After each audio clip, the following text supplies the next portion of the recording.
किशोर ने बिहार में बाढ़, जल जमाव और सूखे की गंभीर समस्याओं पर बड़ा बयान दिया। उन्होंने कहा कि बिहार की करीब 50% जमीन ऐसी है जहां बाढ़ का जोखिम है, जबकि 30% जमीन पर स्थायी जल जमाव की स्थिति है और 25% से 27% जमीन सूखे की चपेट में है। वहीं उन्होंने कहा कि अगर पूरे बिहार को देखा जाए तो उत्तर बिहार के तराई वाले क्षेत्रों में जैसे पश्चिमी चंपारण, पूर्वी चंपारण, शिवहर, सीतामढ़ी, मधुबनी, दरभंगा, सुपौल, अररिया, किशनगंज में बाढ़ और नदियों के कटाव की समस्या प्रमुख है।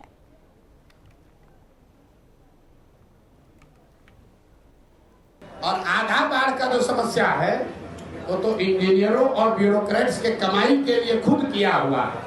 आप गांव देहात में चलिए, लोग हमको बता रहे हैं भैया जो ठेकेदार है वही जाके बांध में छेद करवाता है ताकि कटे, बाढ़ नियंत्रण के नाम पर पैसा आए और उसमें लूट किया जाए।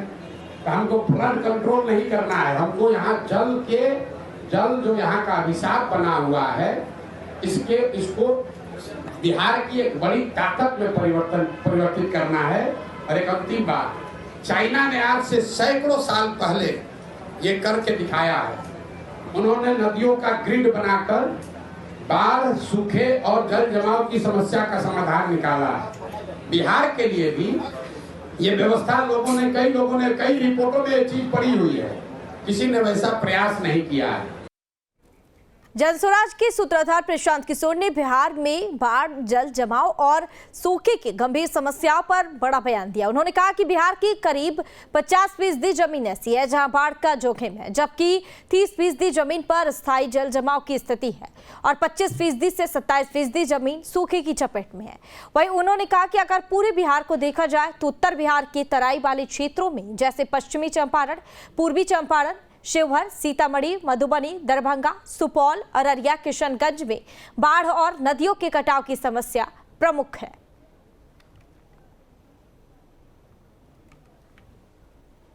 और आधा बाढ़ का जो समस्या है वो तो इंजीनियरों और ब्यूरोक्रेट्स के कमाई के लिए खुद किया हुआ है।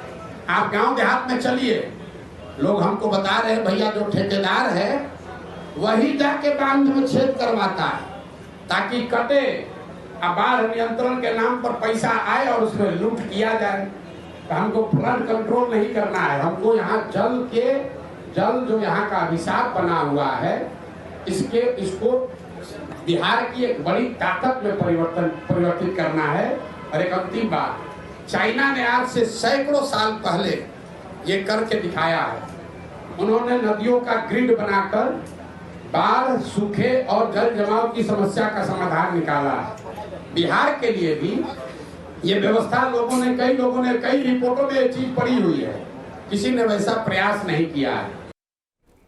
जनस्वराज के सूत्रधार प्रशांत किशोर ने बिहार में बाढ़, जल जमाव और सूखे की गंभीर समस्याओं पर बड़ा बयान दिया। उन्होंने कहा कि बिहार की करीब 50% जमीन ऐसी है जहां बाढ़ का जोखिम है, जबकि 30% जमीन पर स्थायी जल जमाव की स्थिति है और 25% से 27% जमीन सूखे की चपेट में है।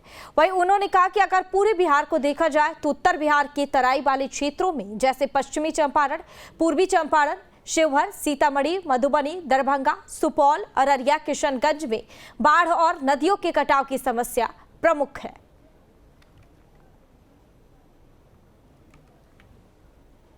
और आधा बाढ़ का जो समस्या है वो तो इंजीनियरों और ब्यूरोक्रेट्स के कमाई के लिए खुद किया हुआ है।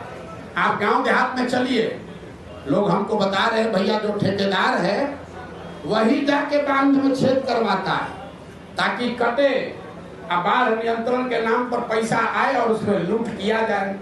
तो हमको फ्लड कंट्रोल नहीं करना है, हमको यहाँ जल जो यहाँ का अभिशाप बना हुआ है इसको बिहार की एक बड़ी ताकत में परिवर्तित करना है। और एक अंतिम बात, चाइना ने आज से सैकड़ों साल पहले ये करके दिखाया है। उन्होंने नदियों का ग्रिड बनाकर बाढ़, सूखे और जल जमाव की समस्या का समाधान निकाला है। बिहार के लिए भी ये व्यवस्था कई लोगों ने कई रिपोर्टों में ये चीज पड़ी हुई है, किसी ने वैसा प्रयास नहीं किया है। जनस्वराज के सूत्रधार प्रशांत किशोर ने बिहार में बाढ़, जल जमाव और सूखे की गंभीर समस्याओं पर बड़ा बयान दिया। उन्होंने कहा कि बिहार की करीब 50% जमीन ऐसी है जहां बाढ़ का जोखिम है, जबकि 30% जमीन पर स्थायी जल जमाव की स्थिति है और 25% से 27% जमीन सूखे की चपेट में है। वहीं उन्होंने कहा कि अगर पूरे बिहार को देखा जाए तो उत्तर बिहार के तराई वाले क्षेत्रों में जैसे पश्चिमी चंपारण, पूर्वी चंपारण, शिवहर, सीतामढ़ी, मधुबनी, दरभंगा, सुपौल, अररिया, किशनगंज में बाढ़ और नदियों के कटाव की समस्या प्रमुख है।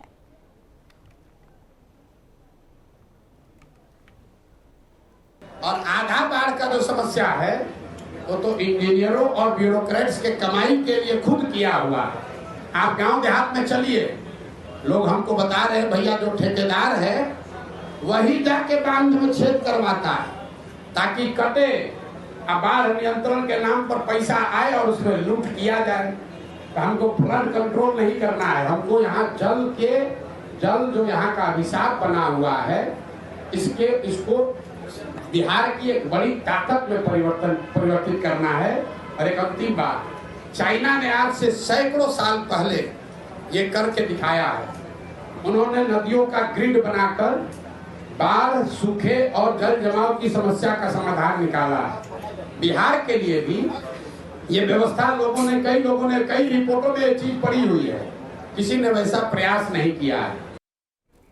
जनस्वराज के सूत्रधार प्रशांत किशोर ने बिहार में बाढ़, जल जमाव और सूखे की गंभीर समस्याओं पर बड़ा बयान दिया। उन्होंने कहा कि बिहार की करीब 50% जमीन ऐसी है जहां बाढ़ का जोखिम है, जबकि 30% जमीन पर स्थायी जल जमाव की स्थिति है और 25% से 27% जमीन सूखे की चपेट में है। वहीं उन्होंने कहा कि अगर पूरे बिहार को देखा जाए तो उत्तर बिहार के तराई वाले क्षेत्रों में जैसे पश्चिमी चंपारण, पूर्वी चंपारण, शिवहर, सीतामढ़ी, मधुबनी, दरभंगा, सुपौल, अररिया, किशनगंज में बाढ़ और नदियों के कटाव की समस्या प्रमुख है।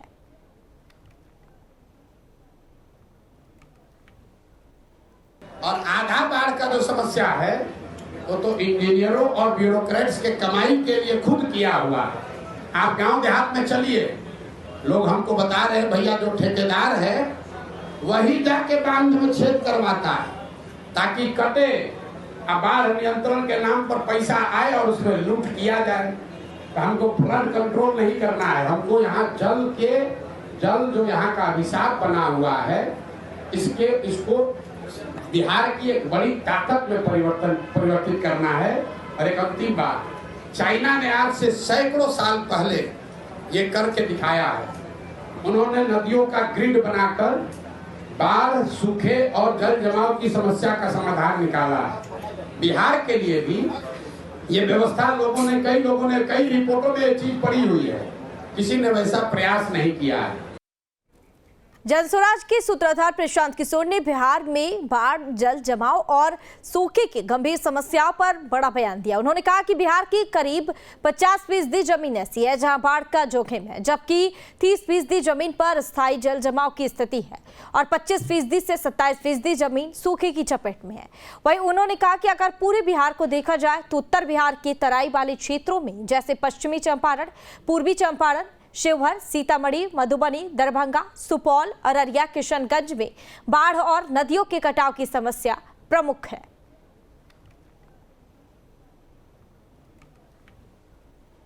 और आधा बाढ़ का जो समस्या है वो तो इंजीनियरों और ब्यूरोक्रेट्स के कमाई के लिए खुद किया हुआ है। आप गांव देहात में चलिए, लोग हमको बता रहे हैं भैया जो ठेकेदार है वही जाके बांध में छेद करवाता है ताकि कटे, अब बाढ़ नियंत्रण के नाम पर पैसा आए और उसमें लूट किया जाए। तो हमको फ्लड कंट्रोल नहीं करना है, हमको यहाँ जल जो यहाँ का अभिशाप बना हुआ है इसको बिहार की एक बड़ी ताकत में परिवर्तित करना है। और एक अंतिम बात, चाइना ने आज से सैकड़ों साल पहले ये करके दिखाया है। उन्होंने नदियों का ग्रिड बनाकर बाढ़, सूखे और जल जमाव की समस्या का समाधान निकाला है। बिहार के लिए भी ये व्यवस्था कई लोगों ने कई रिपोर्टों में ये चीज पड़ी हुई है, किसी ने वैसा प्रयास नहीं किया है।